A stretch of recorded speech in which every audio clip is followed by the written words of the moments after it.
Aku mencintai segala yang telah terjadi, tak pernah sendiri jalani hidup ini, selalu menyertai.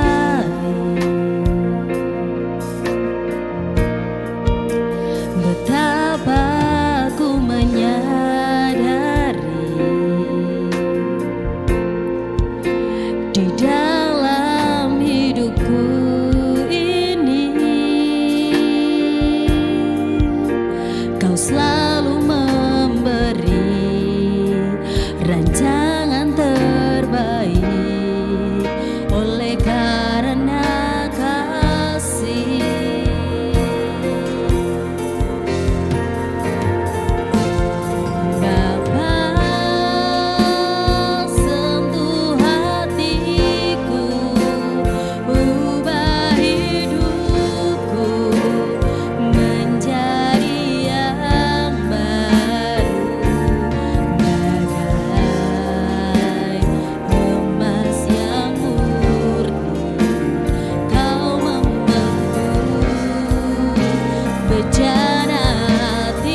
bersekutu pagi hari ini dalam Selamat Pagi Sahabat.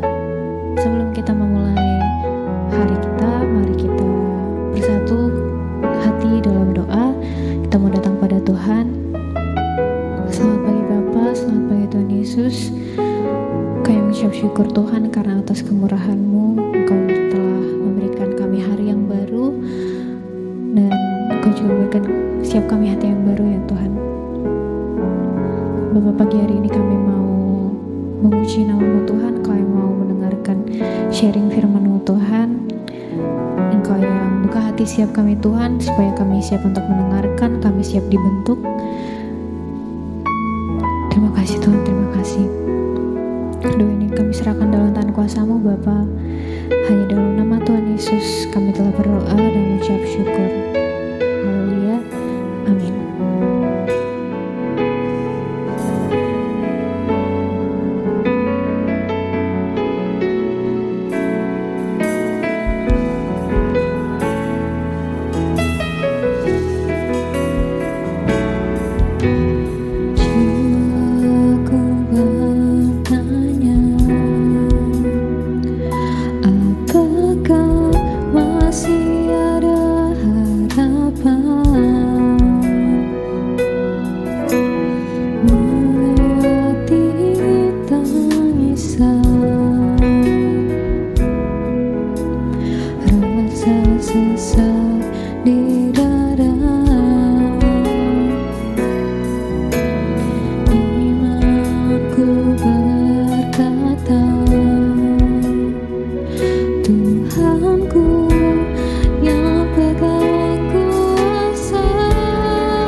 Terima kasih ya Tuhan, terima kasih Atas semuanya kami mengucap syukur atas apa yang belum terjadi di masa mendatang.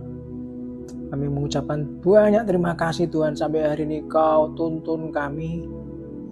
Apapun yang terjadi, mau masalah sebesar gunung, sebesar gaban sekalipun, selama Engkau ada bersama dengan kami, selama Engkau beserta dengan kami tidak akan takut dan tidak akan goyah. Karena Engkaulah satu-satunya penyelamat hidup kami ya Tuhan. Terima kasih untuk penyertaan-Mu ya Tuhan sepanjang minggu ini. Banyak hal ajaib terjadi sepanjang minggu ini Tuhan. Kami tahu kalau bukan karena Engkau tidak mungkin ya Bapa. Kami mengucap syukur atas semuanya. Biarlah semua yang pagi hari ini datang di hari Sabtu pagi ini Tuhan, yang datang dalam keadaan lelah, mungkin habis sakit pemulihan, dalam keadaan sedang betul-betul capek Tuhan dengan hatinya, dengan apapun kekhawatiran. Kami berdoa di dalam nama Tuhan Yesus Kristus Tuhan, semua umat-Mu, jemaat online, keluarga pagi, selamat pagi sahabat, Kau berikan kekuatan, Kau berikan penghiburan, penyertaan-Mu ya Tuhan. Biarlah Kau buka semua tingkap-tingkap yang menyelubungi mata hati kami, menyelubungi mata jasmani kami, pikiran kami yang selama ini tertutup Tuhan. Kau buka satu persatu, Kau selidiki hati kami yang paling dalam. Karena kami gak mau terus-terusan hidup dalam kekhawatiran dan ketidakpastian yang tidak ada ujungnya. Karena kami tahu semua yang daripada-Mu ujungnya itu jelas Tuhan. Bapak, kami juga berdoa buat yang sakit, yang habis operasi, yang mau dioperasi Tuhan, apapun jenis penyakitnya Tuhan, dari ujung kepala sampai ujung kaki. Baik semakin penyakit yang semakin berat ataupun sudah berat, atau penyakit yang ringan bahkan tidak ada apa-apanya Tuhan. Kami percaya bukan tipe penyakit dan jenis penyakitnya, tapi kami percaya kesembuhan dengan darah Yesus Kristus yang sudah ditanggung Yesus di kayu salib. Kau memberikan kesembuhan buat kami semuanya pagi hari ini ya Tuhan. Dan menyiapkan tubuh, jiwa, dan roh kami sebelum besok kami akan beribadah di minggu yang kedua bulan Juni ini Tuhan. Bulan terakhir dari semester pertama ini Tuhan. Di dalam nama Yesus, mujizat-Mu masih terjadi sampai hari ini. Terima kasih Bapa. Kami tahu, ajari kami sadar bahwa ini bukan Sabtu biasa, di mana kami berjumpa dalam Selamat Pagi Sahabat, tapi hari ini adalah Sabtu spesial, di mana kami penuh ucapan syukur, Sabtu penuh hikmat-Mu, Sabtu penuh pengajaran-Mu akan firman Tuhan, Sabtu di mana kami memuji dan menyembah-Mu Tuhan, bukan hanya melihat tontonan orang memuji, tontonan orang melihat, tontonan orang baca Alkitab, tapi kami betul-betul ada di dalamnya. Terima kasih Bapa. Biarlah hari ini Tuhan, ajari hamba-Mu ini, semakin hari semakin kecil, Kau semakin besar dalam kehidupan hamba-Mu Tuhan. Dikala hamba-Mu ini hikmat-Mu bisa sharing dengan bahasa sederhana dan mudah dimengerti. Berikan hamba-Mu ini kesehatan, pemulihan dengan cepat ya Tuhan. Atas semua kelelahan fisik, di mana minggu-minggu ini cukup banyak kegiatan. Dan kami tahu apa yang kami serahkan dalam tangan-Mu dan kami sudah upayakan sungguh-sungguh sebagai manusia. Kau menyempurnakannya di dalam nama Tuhan Yesus Kristus. Biarlah semua yang mendengarkan YouTube GPI Lambert Tengah Raya dalam program Selamat Pagi Sahabat di minggu kedua, hari Sabtu minggu kedua, biarlah di dalam nama Yesus kami sungguh-sungguh ucap syukur, bentukan-Mu, rahmat-Mu, sukacita daripada-Mu Tuhan, kesembuhan daripada-Mu dan berkat daripada-Mu. Kami serahkan dalam tangan-Mu. Terima kasih Bapa, di dalam nama Yesus kita semua yang mau untuk dibentuk Tuhan katakan dengan iman, amin. Amin. Shalom Bapak Ibu semuanya, selamat pagi. Kita ketemu lagi di Sabtu minggu kedua. Betul-betul luar biasa, saya bisa sharing kembali di Sabtu minggu kedua. Puji Tuhan, semua acara selesai dan semua dalam kendali Tuhan yang luar biasa. Besok Anda akan dilayani ibadah pagi oleh Bapak Agung Indra, Pastor Agung Indra, dan juga ibadah sore oleh Pastor Andrian Pratama. Mari kita hari ini, kalau saya diberikan tema, kalau saya harus memberikan tema, judulnya adalah kekuatan yang tidak berisik, saudara. Anda pasti bertanya, kekuatan tidak berisik. Loh ya, kadang-kadang orang kuat itu ditunjuk-tunjukkan sampai berisik, saudara. Orang dengan sombongnya, arogan, ngomong kuat-kuat kan banyak ini saudara, terlalu berisik saudara. Orang semakin kuat tuh semakin tenang orangnya saudara. Itu kenapa hari ini kita sharing tentang rahasia buah roh kelemah lembutan yang mengubah hidup Anda dan saya. Nah, hari ini puji Tuhan kita masih diberi nafas kehidupan, betul ya? Kita masih diberi kesehatan, kesempatan untuk datang kepada Tuhan. Betapa lelah fisik kita, kalau lelah tidak usah marah-marah, kalau lelah istirahat. Ngomong kiri kanannya, kalau capek, kalau lelah tidur, istirahat, kan? Kalau jutek, kalau bosan, jalan-jalan, kan? Saatnya kita hari Sabtu bisa text time sama family untuk diajak jalan-jalan, gitu kan? Besok kita juga ke gereja, kan ya nggak full 24 jam, betul Bapak Ibu ya? Paling 2 jam, 2 kali ibadah paling 4 jam. Walaupun kita tiap minggu beribadah juga nggak ada apa-apanya, kita masih punya waktu untuk kita kalau lagi juta, lagi bete kita bisa healing juga gitu ya. Tapi pagi hari ini kalau kita masih punya kesehatan, punya kesempatan untuk datang kepada Tuhan, ngomong kiri kanannya puji Tuhan gitu kan. Saya sangat kaget waktu teman saya dulu SMP, SMA, kuliah diberitahu dalam minggu ini kemarin sudah dipanggil Tuhan. Usia 51 tahun sudah. Saya kaget sekali karena saya lama tidak berjumpa dan tiba-tiba di grup alumni itu ada foto teman saya yang dulu saya dekat sekali Tuhan. Bersama dengan saya dengan banyak pergumulan, buat tugas bersama-sama gitu ya. Nah, hari ini kita akan sama-sama belajar tentang renungan pagi kita di Selamat Pagi Sahabat dengan tema kekuatan yang tidak berisik, Saudara. Nah, banyak orang berpikir orang yang kuat itu orang yang keras.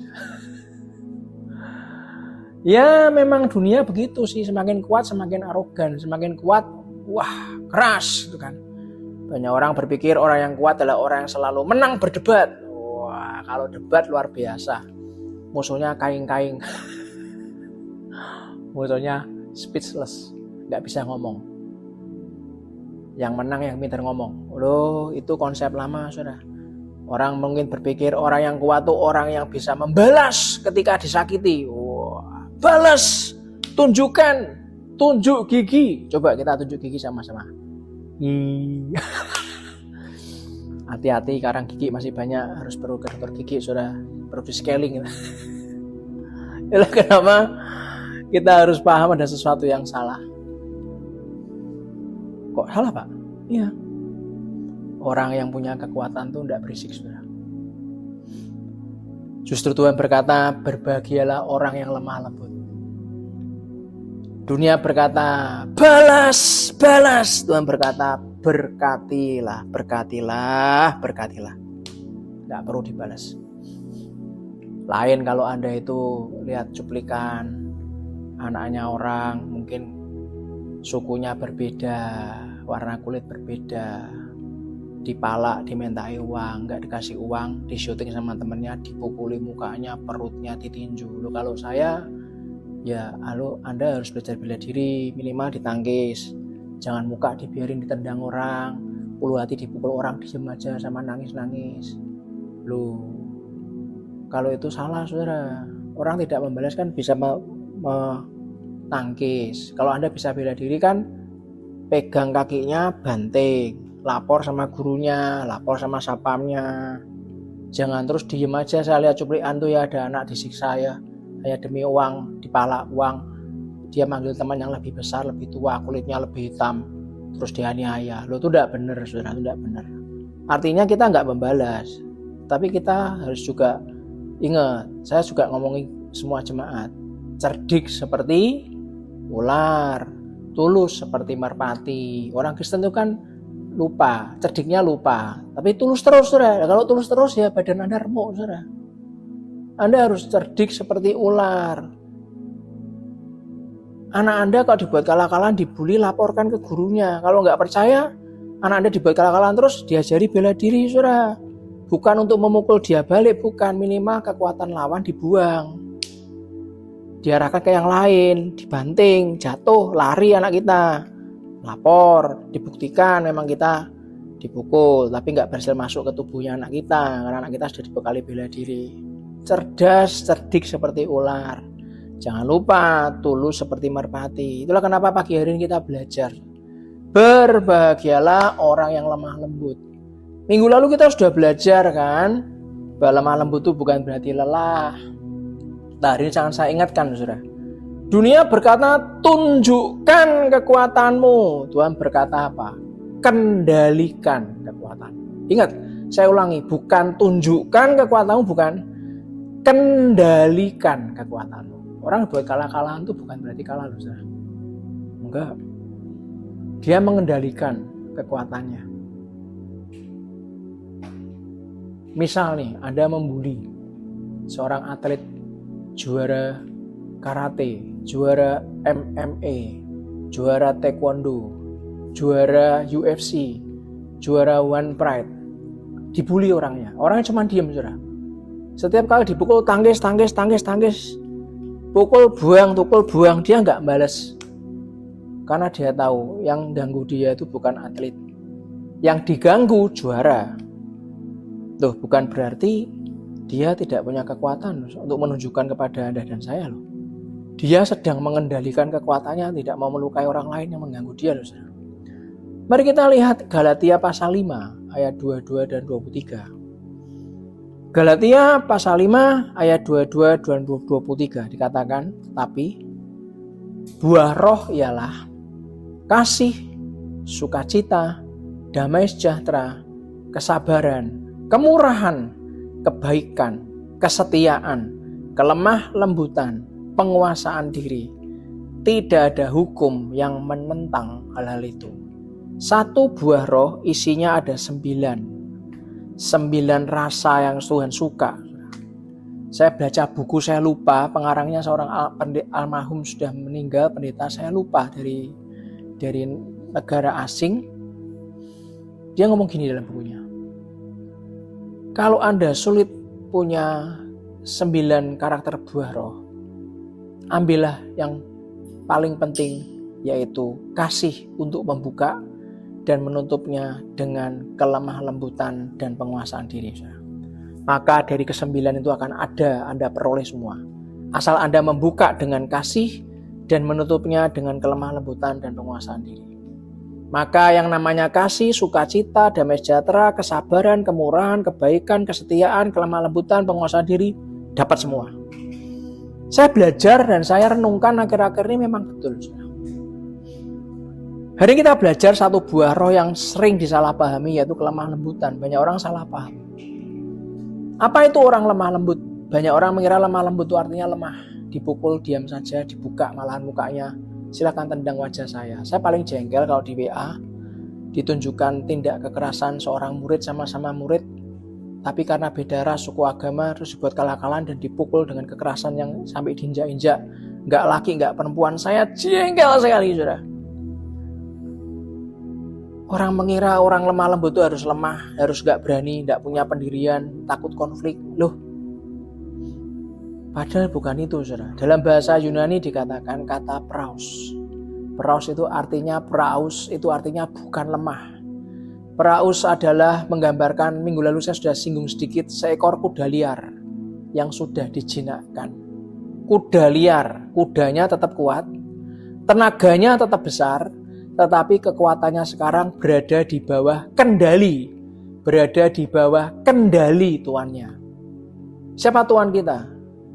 Yesus Kristus. Lewat Roh Kudusnya dalam hati kita. Dikendalikan. Ini loh gambaran orang percaya. Kita tetap punya kemampuan kok. Gede kemampuannya. Tetap punya kuasa. Tetap bisa marah tuh tetap bisa. Bukan tidak bisa, sudah bisa. Tetap bisa balas. Ingat. Juara One Pride, juara UFC, juara bela diri. Kalau balas, bisa mati orangnya, saudara. Tetap bisa balas. Tapi kita memilih tunduk kepada Roh Kudus, saudara. Kelemah lembutan ialah kekuatan yang dikendalikan oleh Tuhan kita. Yaitu dikendalikan oleh Tuhan, saudara. Tuhan Yesus memberikan contoh terbesar, saudara. Ketika dicambuk, dia tidak membalas. Apa sih susahnya? Tuhan untuk membalas cambukan. Apa susahnya, saudara?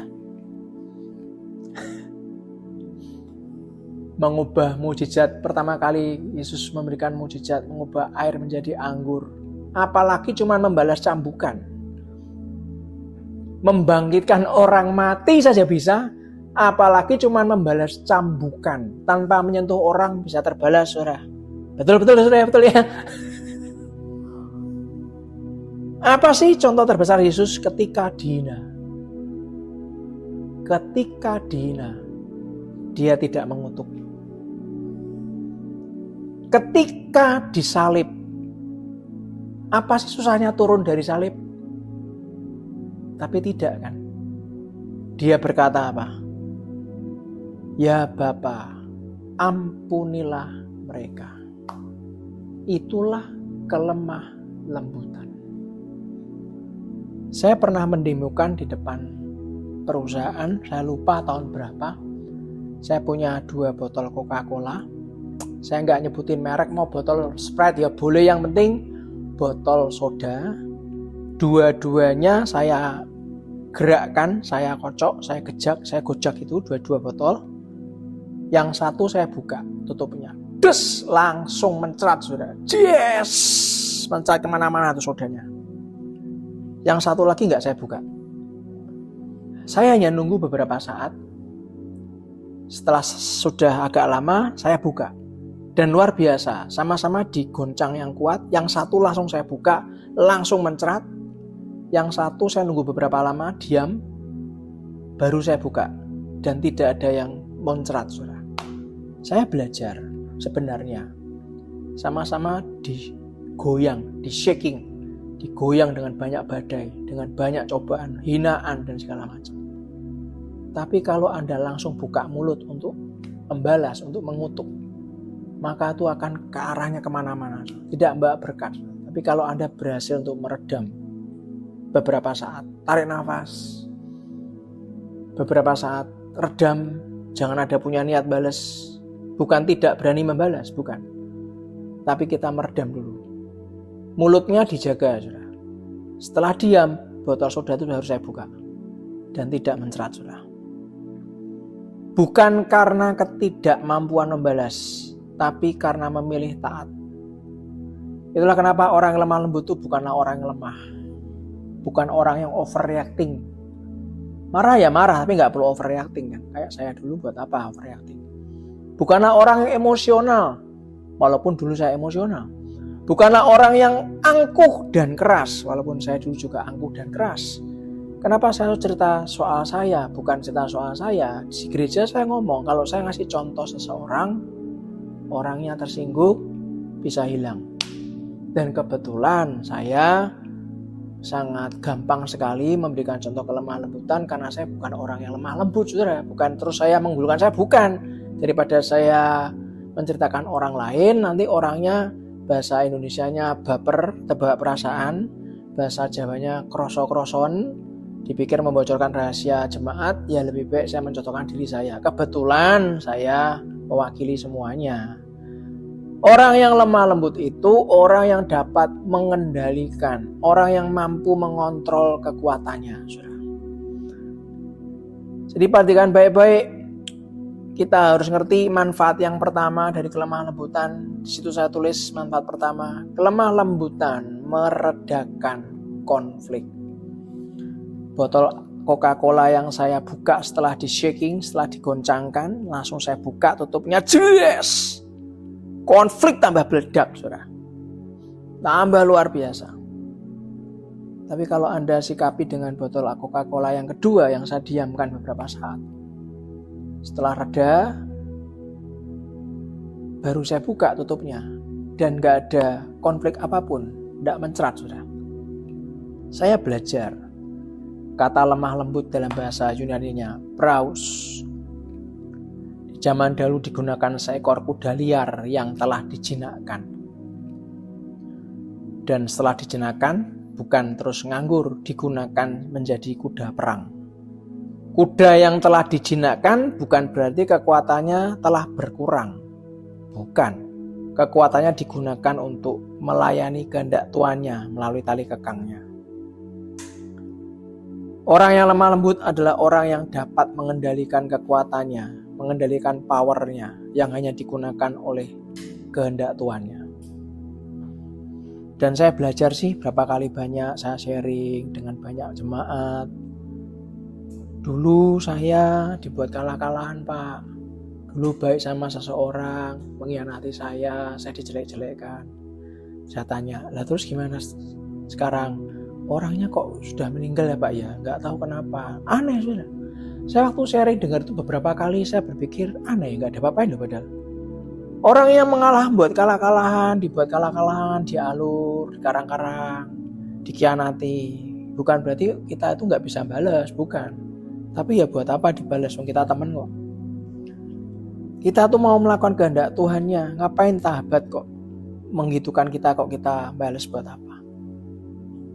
Orang yang lemah lembut adalah orang yang mengendalikan kekuatannya, mengendalikan powernya untuk tidak membalas. Tidak membalas itu mengendalikan, saudara.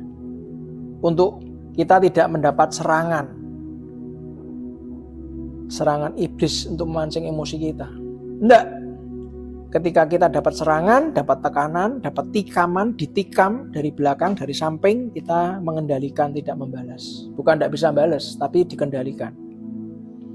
Lemah lembut artinya orang yang bisa nerima keadaan-keadaan yang diizinkan Tuhan terjadi.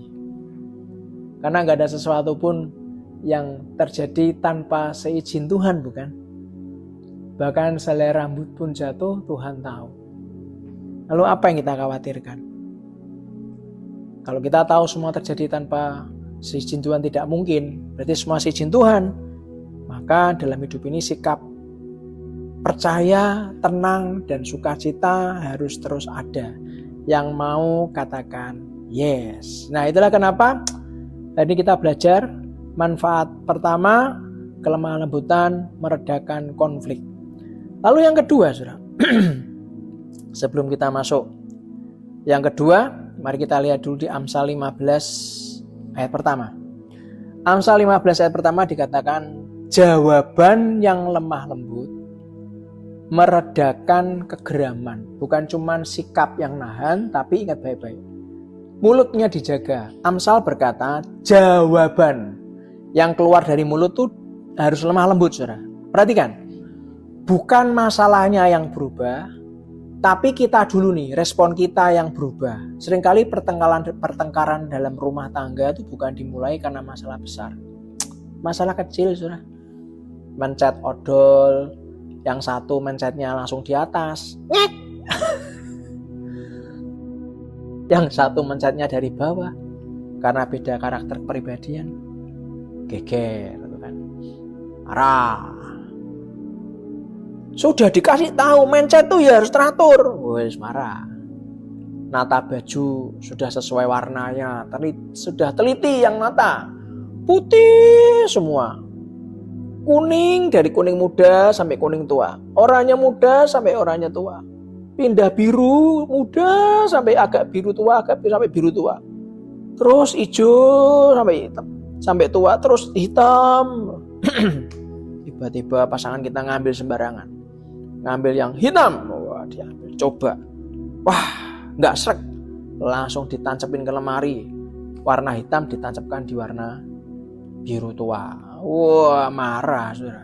Kadang-kadang pertengkarannya marahnya bukan apa-apa, nada suaranya itu, saudara, nadanya lo tinggi. Wes ditoto diobrak-abrik, padahal nggak diobrak-abrik, cuman salah nancep.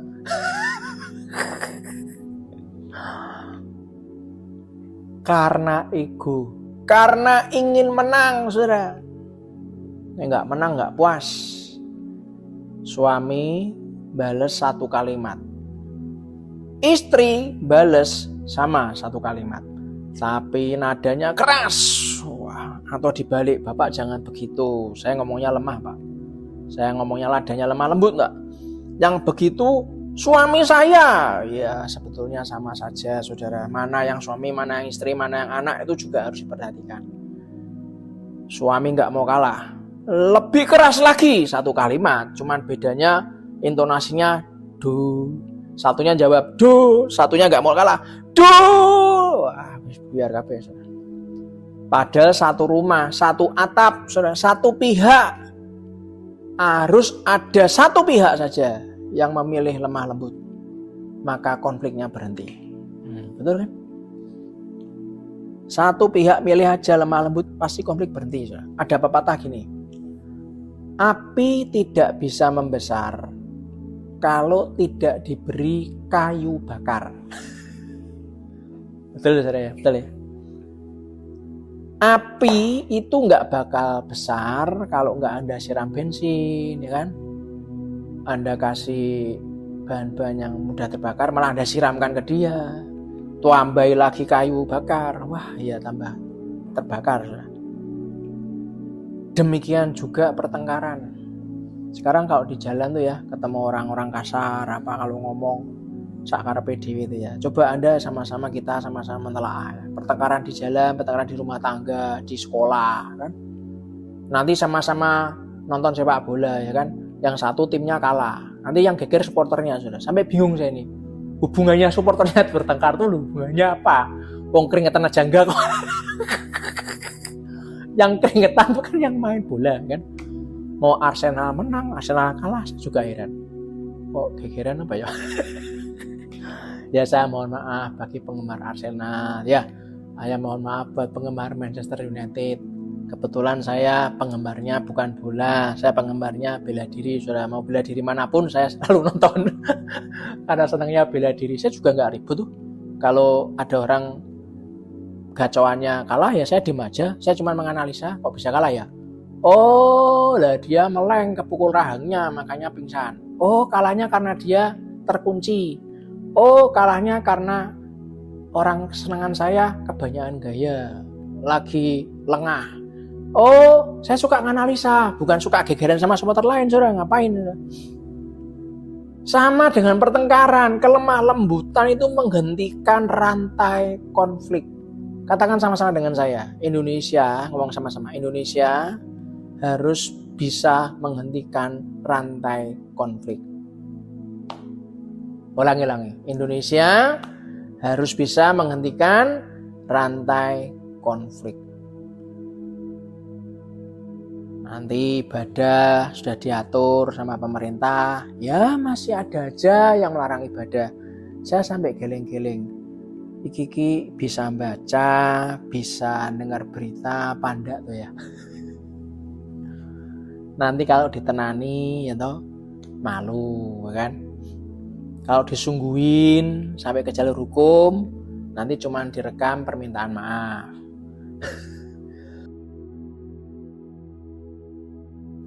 Kita harus belajar kelemah lembutan, menghentikan rantai konflik. Saudara. Tanyakan sama diri kita sendiri, apakah saya sedang menjadi pemadam kebakaran? Ingat pemadam kebakaran. Ataukah saya jadi bensin bagi api yang menyala? Nah itu yang kita harus sama-sama pahami. Saudara. Ingat baik-baik, kenapa kita suka punya refleks cepat beraksi terhadap lawan bicara. Ini bukan lawan tanding, lawan bicara. Para psikolog itu menemukan apa yang disebut dengan mirror reflection system. Mirror reflection system itu cara kerja otak manusia di mana kita itu akan melakukan hal yang sama seperti apa yang dikatakan, yang dilakukan orang lain. Orang lain ngomongin kita apa, kita punya yang namanya dalam istilah psikologi mirror reflection system. Orang lain marah, langsung refleksnya kita juga lebih marah. Ya, terus pertanyaannya kapan selesainya? Nggak akan selesai kan? Alkitab mengajarkan jawaban yang lemah lembut meredakan kegeraman. Orangnya marah, kita juga harus lemah lembut supaya mereka geramnya reda. Dikatakan Alkitab berkata, tapi perkataan yang pedas, Anda semakin pedas, membangkitkan marah. Saudara. Kalau orang lain melakukan kerja otaknya kayak gitu, lagi konslet, kita jangan melakukan mirror reflection system. Kita melakukan seperti yang orang lakukan. Loh ya nggak akan selesai. Saudara. Pengkhotbah 10 ayat 4 ngomong apa?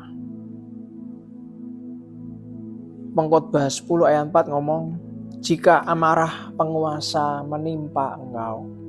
Amarah penguasa itu bisa bos Anda di kantor, Bisa suami Anda, bisa istri Anda, bisa seorang anak bisa tahu tuh ada penguasa di atas kita itu orang tua kita atau guru atau siapa.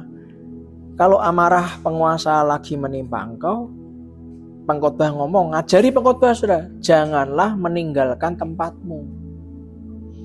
Karena kesabaran mencegah kesalahan-kesalahan besar. Saudara, kalau yang Makara ini saya belajar. Setiap kali saya lihat orang marah tuh, kalau saya dulu belajar untuk tidak membalas dengan kekerasan, saya memilih melengos pergi, saudara. Padahal kalau Anda meninggalkan tempat di saat penguasa marah, entah itu papa mama kita marah, bos kita marah, ya kan? Kakak pembina kita marah karena kesalahan kita yang mungkin menurut Anda kesalahan gak seberapa. Dia marah, gitu ya, menimpa kita. Saya dulu gak tahu loh. Kalau gak balas itu artinya ya jangan kesusu pergi. Kalau Anda dengan mencegah Anda balas itu dengan Anda keburu meninggalkan tempat, Anda justru menimbulkan masalah-masalah besar. Masalahnya apa? Kalau itu bos Anda malah dipecat. Saudara. Kalau Anda dipecat, apa Anda sudah dapat pekerjaan? Kan dia belum kan? Banyak orang tuh konyol, saudara. Menunjukkan keberanian meninggalkan tempat pada saat dia dimarah oleh penguasa. Dia nggak mikir. Orang yang lagi marah tuh tujuannya hanya ingin melontarkan saja dengan unek-uneknya, tapi dia nggak tahu cara melontarkan unek-uneknya. Lagi melontarkan unek-uneknya, kita tinggal pergi. Ya tersinggung, saudara. Itulah kenapa belajar lemah lembut itu artinya pengkhotbah ngajari untuk ya tetap stay, dengarkan aja. Yang kedua, manfaat kedua kalau kita lemah lembut. Kelemah lembutan mematahkan kritikan. Saudara. Semakin seseorang dipakai Tuhan, semakin besar kemungkinan dia dipuji, Pak, sebentar. Disanjung-sanjung, buat apa? Semakin seseorang dipakai Tuhan, berarti kan baik-baik, saya kan pelan-pelan ya. Semakin besar kemungkinan dia dikritik. Serius, Pak, Bu. Ketika Tuhan pakai Anda urapannya besar, Anda ngomong ke orang sampai kok tepat omongannya ya. Jangan dipikir Anda kebal kritik. Jangan dipikir orang akan diam. Anda akan semakin besar kemungkinan dikritik. Saya beritahu demi kasih Tuhan, percayalah. Believe me, saya sudah melaluinya. Dan perhatikan baik-baik, kelemah lembutan itu artinya tidak semua kritikan harus dibalas. Bahasa Semarang yang sering saya ngomongkan kepada beberapa orang yang dekat sama saya. Bahasa saya kan kalau ngomong belak-belakan, ceplas-ceplos. Saya ngomongnya apa? Jar ke wae. Bahasa Indonesianya apa coba? Biarin aja, nggak usah didengarkan. Masuk kuping kanan, jangan keluar kuping kiri, masuk otak, saudara. Dengernya lewat kuping kanan, buang lewat kuping kanan. Jadi nggak melalui otak. Nah, melalui otak, wah, kanker, nggak apa. Nggak semua kritikan tuh harus dibalas. Nggak semua kritikan harus didengarkan juga. Apalagi tuduhan. Nggak semua tuduhan harus dijawab. Kalau orang sekarang kan keren. Nek wong ora dikandani, ora ngerti, uteke kuwi ora dikandani, ora dibenerke uteke ora duwe utek. Waduh, ini bahasa kasar, Saudara. Itu bahasa Jawa, bahasa Indonesia ini piye coba? Kalau orangnya tidak dibenarkan otaknya nggak akan benar. Otaknya salah terus. Kita akan dituduh terus. Coba dibenarkan dulu otaknya supaya benar. Itulah bahasa sederhananya seperti itu, Saudara. Tapi tak beritahu, Saudara. Setelah saya mengarungi 7 samudra dari tampang keras ya kan sampai lemes. Saya belajar setiap kali kita dituduh, tak beritahu, tidak semua tuduhan harus dijawab. Saya paling kalau tidak bisa ngomong tuh karena kan nggak ada kekuatan untuk menjawab dan malas jawab. Saya cuma ngomong ini. Gimana? Coba diulangi. Oh itu ya, ya wes anggapan aja ya.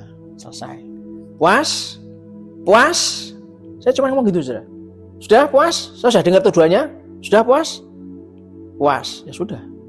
Saya nggak jawab loh. Saya sudah cuma menurut kalau gitu ya, betul ya, menurut kamu gitu ya. Ya wis anggapan ya, kan kamu puas. Saya tuh sampai gitu saudara. Artinya apa? Terserah. Kalau memang itu saya salah, saya minta maaf. Padahal belum tentu saya salah saudara, tapi saya minta maaf saudara. Kalau saya memang tidak salah, tetap saya minta maaf supaya kamu puas. Anggapan itu ya selesai. Urusannya dengan Tuhan. Selesai saudara. Orang yang dewasa, Yesus aja sering difitnah. Dan tidak selalu Yesus memberikan pembelaan. Kadang memberikan pembelaan sesuai kehendak Bapaknya. Kadang tidak. Orang yang dewasa secara rohani tidak sibuk membela reputasi. Reputasinya siapa yang mau dibela? Terus Anda dapat piala, pemenang pembelaan reputasi.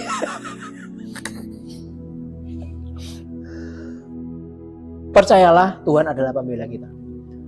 Ketik di Lacat, Tuhan adalah pembela saya.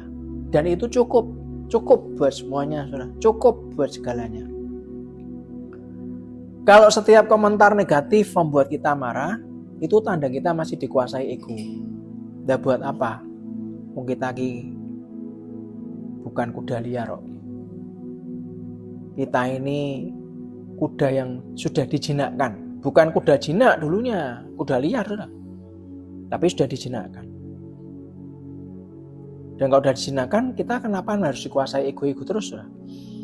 Kita ketika orang lagi menghunjamkan dengan banyak tekanan dan tuduhan, setiap komentar negatif membuat kita marah, ingat kita dikuasai ego. Tapi kalau kita masih bisa senyum, bisa berdoa, menyerahkan semuanya kepada Tuhan, berarti kan baik-baik. Disitulah buah roh sedang bekerja. Diawali dengan kasih dan diakhiri dengan kelemah lembutan dan penguasaan diri. Maka 9 buah roh Anda bisa dapatkan semuanya. Yang mau katakan yes. Kritik tidak menentukan masa depan Anda dan saya. Tidak. Ketaatan kepada Tuhan yang menentukan masa depan Anda dan saya. Kalau Anda difitnah, 1 Korintus 4 ayat 13 ngomong apa? Kalau kami difitnah, kami tetap menjawab dengan ramah. Yang ngajari siapa saudara? Alkitab. Pak, difitnah kan berarti kan belum tentu kita melakukannya. Bisa jadi kita nggak melakukan. Nah, tapi Alkitab mengajarkan, kalau kita difitnah, kami tetap menjawab dengan ramah. Kami telah menjadi sama dengan sampah dunia, sama dengan kotoran dari segala sesuatu, sampai pada saat ini telah menjadi sama. Ya wis toh, dianggap kotoran ya kotoran, dianggap sampah ya wis. Jawab dengan ramah. Kelemah lembutan itu memberikan Anda dan saya kemampuan untuk lebih mudah memaklumi. Ya wis lah, maklumlah. Lebih mudah mengertiin orang lain. Hidup tuh bukan mau dimengertiin terus lah. Hidup tuh belajar mengertiin orang lain. Belajar mengampuni orang lain. 2 Timotius 2 ayat 24 sampai 25 ngomong gini. Sedangkan seorang hamba Tuhan tidak boleh bertengkar, tetapi harus ramah terhadap semua orang. Siapa hamba Tuhan di tempat ini yang angkat tangan? Kasih emotikonnya. Saya hamba Tuhan, Pak. Ketik di kolom komen. Saya Pak, hamba Tuhan. 2 Timotius 2 ayat 24 dan 25. Sedangkan seorang hamba Tuhan tidak boleh bertengkar, tetapi harus ramah terhadap semua orang. Ia harus cakap mengajar, sabar. Ayat 25. Dan dengan lemah lembut dapat menuntun orang yang suka melawan. Orang yang suka melawan harus dituntun, saudara. Sebab, perhatikan belakangnya, mungkin Tuhan memberikan kesempatan kepada mereka untuk bertobat. Mungkin. Kalau Anda sudah nuntun masih ngelunjak terus, ya sudah tahu saudara, yang penting kan bukan kita yang salah. Mungkin dia diberikan kesempatan tapi ora gelem. Tapi nggak mau. Ya bukan salah kita, Saudara. Dikatakan sebab mungkin Tuhan memberikan kesempatan kepada mereka untuk bertobat dan memimpin mereka sehingga mereka mengenal kebenaran. Dan saya harap Anda yang memimpin menuju pada kebenaran. Yang setuju katakan yes. Manfaat ketiga dari kelemah lembutan, Saudara. Kelemah lembutan memberikan ketenangan jiwa. Siapa yang pengen jiwanya tenang? Ya? Tenanglah hai jiwaku, ya kan? Daripada Anda mengalami sakit jiwa. Mohon maaf, mungkin karena lelah beberapa kali saya memang banyak kegiatan minggu ini, saya mohon maaf. Tapi kelemah lembutan itu memberikan ketenangan jiwa, Saudara. Matius 11 ayat 28 sampai 29 dikatakan, marilah kepadaku semua yang letih lesu dan berbeban berat. Aku akan memberi kelegaan kepadamu. Pikulah gandar dalam terjemahan baru edisi 1, pikulah kuk. Terjemahan baru edisi 2, pikulah gandar yang kupasang dan belajarlah kepadaku. Karena aku lemah lembut dan rendah hati, dan jiwamu akan mendapat ketenangan. Perhatikan baik-baik, belajarlah padaku, pada Tuhan, karena aku lemah lembut dan rendah hati. Menarik sekali, Yesus tidak berkata, belajarlah mujizat dariku. Belajarnya gimana? Wong kita bukan ahli tenung, bukan dukun, bukan pembuat mujizat. Pembuat mujizat kan Tuhan, bukan kita, Saudara. Betul kan, Saudara? Ya, betul ya. Laut terbelah, Saudara. Laut terbelah. Semalaman orang Israel melihat laut terbelah. Tapi karakternya enggak dibentuk. Walaupun sudah melihat mujizat, tetap mencucu, bersungut-sungut. Ya kan? Makanya Yesus enggak pernah berkata belajarlah mujizat dariku. Enggak. Belajarlah kuasa dariku. Enggak. Yang punya kuasa bukan kita, Saudara. Tetapi diajarkan belajar kelemah lembutan dariku. Mengapa? Mengapa, Saudara? Belajar kelemah lembutan dari Tuhan, dari Yesus. Kenapa belajar kelemah lembutan dari Yesus? Karena orang yang lemah lembut memiliki jiwa yang tenang. Akhir hari ini saya ingin jiwa kita tenang. Seriously. Hari ini banyak orang cepat tersinggung, Saudara. Gampang marah. Sulit tidur, bahasa medisnya insomnia, mudah stres. Maaf, tidak menghakimi, saya cuma belajar. Salah satu penyebabnya yang saya baca adalah hati yang belum tunduk kepada Roh Kudus. Orang yang lemah lembut tidak harus memenangkan semua perdebatan. Anda mau jadi apologet, Anda mau menang debat, memangnya yang Anda menangkan debatnya mau bertobat, pasti ikut Kristus? Saya berpikir kok tidak demikian. Orang yang kalah debat akan sakit hati, belum tentu mau ikut kita kok. Balaslah dengan lemah lembut. Tuntunlah mereka. Orang yang lemah lembut tidak harus memenangkan semua perdebatan, gak harus membalas semua serangan, tidak harus membuktikan dirinya tetap hebat, tetap kuat. Harus dibuktikan setiap saat. Enggak, karena ia tahu orang yang dewasa, orang yang lemah lembut, karena ia tahu Tuhan mengenal siapa saya. Cukup. Akibatnya jiwanya tenang. Karena dia berpikir Tuhan tahu kok kapasitasku, biar Tuhan ajalah yang berurusan. Semakin Anda dan saya bertumbuh dalam kelemah lembutan, semakin Anda dan saya bertumbuh dalam kerendah hatian, maka hidup kita akan semakin tenang, semakin penuh sukacita, semakin penuh damai sejahtera, semakin Anda dan saya menjadi serupa dengan Tuhan Yesus Kristus. Alasan utama kenapa kita letih, lesu, lunglai, berbeban berat, hidup stres sepanjang hari, bertahun-tahun stres, muka mencucu tambah tuwek, Bapak Ibu ngapain? nambah kelihatan tua, kisut. Karena kita tidak bertumbuh dalam buah roh kelemah lembutan dan kerendahan hati. Saudara.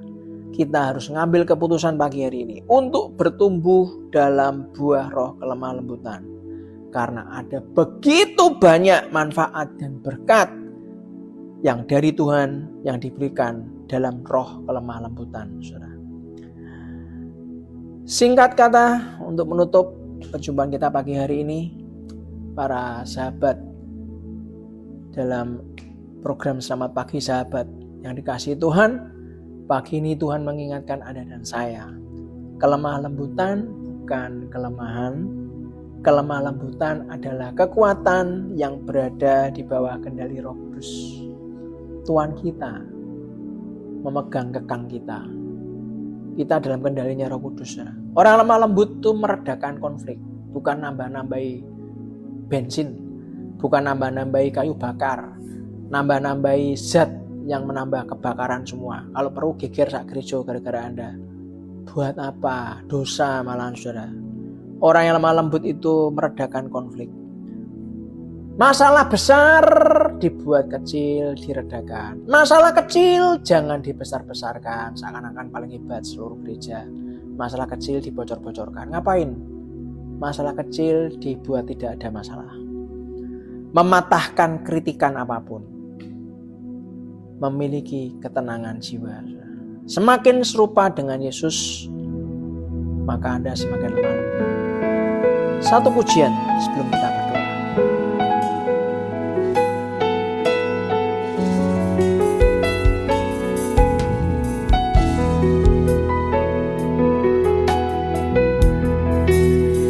Bapakku mencintai segala yang telah terjadi, tak pada sendiri.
Bapa, sentuh hati kami ya Tuhan.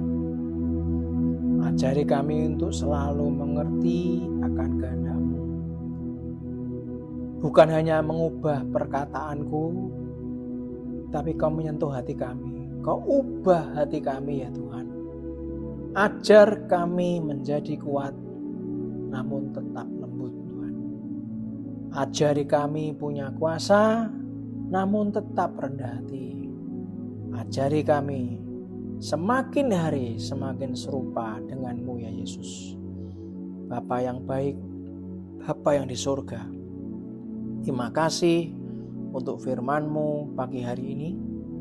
Tolong kami ya Tuhan, tolong kami ya Bapa menghasilkan buah roh, kelemah lembutan dalam kehidupan kami, di sepanjang hidup kami.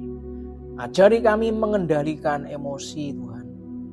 Ajari kami mengendalikan perkataan kami. Ajari kami mengendalikan kekuatan yang Kau berikan pada kami. Biarlah melalui hidup kami ya Bapa, orang lain melihat karakter Kristus.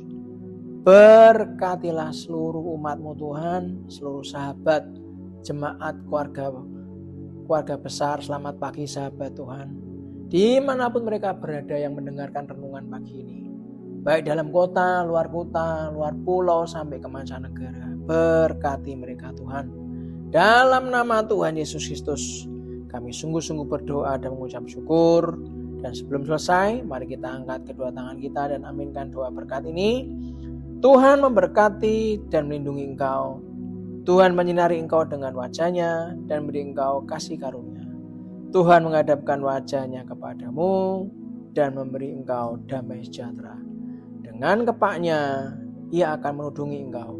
Di bawah sayap-Nya engkau akan berlindung. Kesetiaannya ialah perisai dan pagar tembok.